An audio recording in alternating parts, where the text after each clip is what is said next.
Hello students, here is me Achal Rajvanshi. Welcome to our YouTube channel Commerce Solution.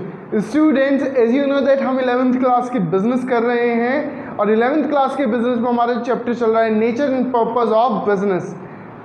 ये हमारा chapter चल रहा है और सबसे बड़ी बात ये है कि हमने इससे पहले क्या करा था।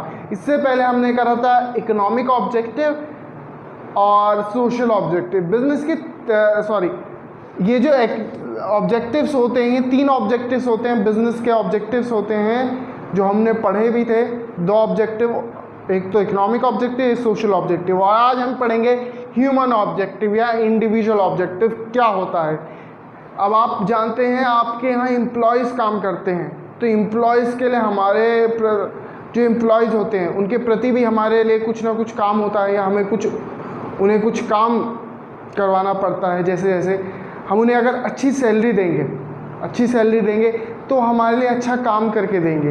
दूसरा, उन्हें एक अच्छी बिजनेस कंडीशन या बिजनेस एनवायरनमेंट हम देंगे, वर्किंग एनवायरनमेंट, तो वो अच्छी तरीके से काम कर पाएंगे। तो हम क्या करते हैं, यहाँ पे एक प्रॉपर एनवायरनमेंट देते हैं, अच्छी सैलरी देते हैं, अच्छा पर्क्स देते हैं, उन्हें अच्छी तरीके से ट्रीट करते हैं, जब भी तो हमें पैसा कमा के देंगे। क्योंकि हमें जो पैसा कमा के देते हैं हमारे एम्प्लॉयज़ कमा के देते हैं। जो मालिक को कमा के देता है वो एक ह्यूमन या उसका एक एम्प्लॉय कमा के देता है। तो हमारे लिए सबसे पहले ये जानना ज़रूरी है कि ह्यूमंस के ऑब्जेक्टिव्स क्या क्या होते हैं। चलिए पढ़ते हैं। ह्यूमन और individual objective refers to the objective related to individual need. एक इंडिविजुअल की नीड से रिलेटेड होता है of employ of an organisation. जो भी एक इंडिविजुअल की नीड होती है कोई भी इंडिविजुअल की नीड या कोई भी नीड होती है एक एम्प्लॉय की, उसे ऑर्गेनाइजेशन को ध्यान रखना चाहिए कि क्या क्या नीड है एक इंडिविजुअल की। हर एक ह्यूमन या हर एक मालिक को ध्यान रखना चाहिए है, बिजनेस को ध्यान रखना चाहिए कि जो हमारे यहाँ एम्प्लॉय काम कर रहा है उसकी क्या क्या इंडिविजुअल नीड हो सकती हैं। सही है। सबसे पहले, to provide healthy and safe working environment. उसे एक हेल्दी और सेफ वर्किंग एनवायरनमेंट दे। जैसे आज के टाइम में कोरोना चल रहा है तो हम क्या दें, proper social distancing, proper sanitising, proper उसे अच्छा एक ऐसा एनवायरनमेंट दें जिससे वो एक हेल्दी और एक सेफ भी कर पाए। सेफ का मतलब और हेल्दी का मतलब यहाँ पे दूसरा है, यानी कि उसे एक प्रॉपर सिक्योरिटी, जॉब सिक्योरिटी कहते हैं ना, जॉब सिक्योरिटी जैसे आप कहते हैं सरकारी गवर्नमेंट जॉब्स में क्या रहती हैं, जॉब सिक्योरिटी रहती हैं। कहते हैं ना, प्राइवेट नौकरी में तो कोई निकाल भी देगा पर सरकारी नौकरी में से कोई नहीं निकालता। तो वही healthy and safe working environment कब मिलेगा, जब उसे क्या होगा, हाँ यार इस कंपनी में तो मेरी परमानेंट जॉब है। तो एक healthy and safe working condition, to pay fair and competitive salary and perks. उसे क्या दें, जितना वो काम करे उतनी सैलरी दें, उससे कम ना दे। अगर उसने 400 रुपये का काम कर रहा है रोज़ का तो उसे 400 रुपये दें। कॉम्पिटिटिव सैलरी का मतलब जो उसके साथ के कलीग एम्प्लॉय हैं, अगर वो उनसे अच्छा या उनके कॉम्पिटिटिव सैलरी दें। क्या अगर हमारे सामने वाली कंपनी में 400 रुपये 500 रुपये कोई दे रहा है तो हम भी अपनी कंपनी में एम्प्लॉय को रोज़ के 500 रुपये दें या 15,000 रुपये महीना सैलरी दें। अगर सामने कोई कंपनी में, मेरी कंपनी का नाम है ABC और सामने कंपनी का नाम है XYZ, तो उस कंपनी में अगर 15,000 रुपये सैलरी दी जा रही है तो मैं भी अपने एम्प्लॉय को 15,000 रुपये सैलरी दूँ, अच्छे पर्क्स दूँ। पर्क्स का मतलब एक प्रॉपर फैसिलिटीज़ दूँ। पर्क्स होता है जैसे हॉलीडेज़ की ट्रिप, सही है, आपको टिकट दे देना, मूवीज़ के टिकट देना हर वीक, एक उसे अच्छे रेस्टोरेंट के लिए, बहुत सारे होते हैं। To provide opportunity for a personal growth and development of employees. उसे एक ऐसी अपॉर्चुनिटी दें जिससे उसकी खुद की पर्सनल ग्रोथ हो। जैसे आपका एक स्कूल है, उस स्कूल में हर एक टीचर को क्या होता है, कभी कभी कोई टीचर चला जाता है तो उसकी जगह कोई ऐसा टीचर आ जाता है जिसे उस सब्जेक्ट में नॉलेज कम होती है, पर वहाँ पे जब वही सब्जेक्ट वो टीचर पढ़ाता है तो उसकी वो पर्सनल ग्रोथ हो जाती है। सपोज मैं अकाउंट्स नहीं पढ़ाता हूँ और अकाउंट्स का टीचर चला जाता है और मैं अकाउंट्स पढ़ाने लगता हूँ, तो वहाँ पे एक मेरी खुद की पर्सनल ग्रोथ होगी, मेरी एक वैल्यू बढ़ जाएगी मार्केट में कि मुझे अब अकाउंट्स भी आ गया है।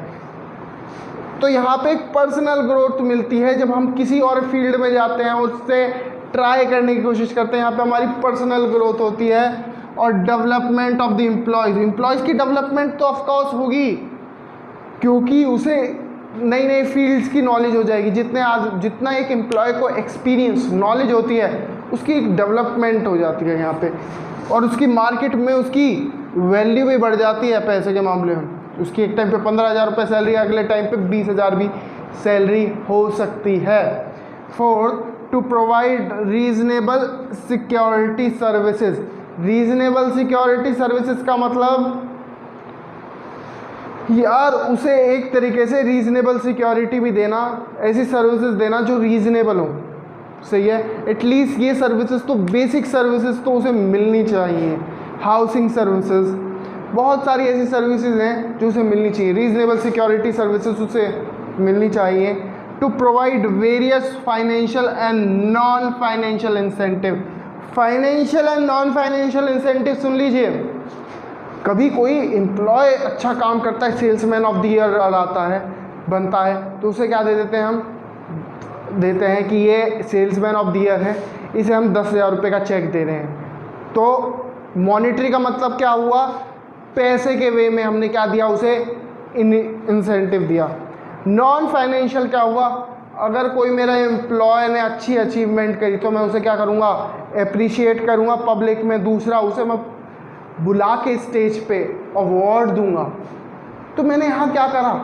एक फाइनेंशियल और नॉन फाइनेंशियल का मतलब पैसे के वे में उसे मैंने क्या करा? अवार्ड दिया, रिवॉर्ड दिया।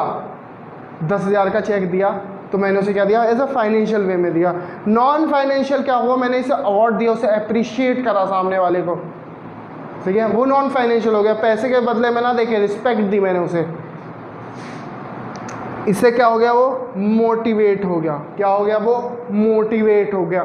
To encourage employees to take incentives and participation in management. हम क्या करें? ज़्यादा एम्प्लॉयज़ को इनकरेज करें, आओ आओ हमारे मीटिंग में इन्वॉल्व हो, हमें सजेशन दो नए नए।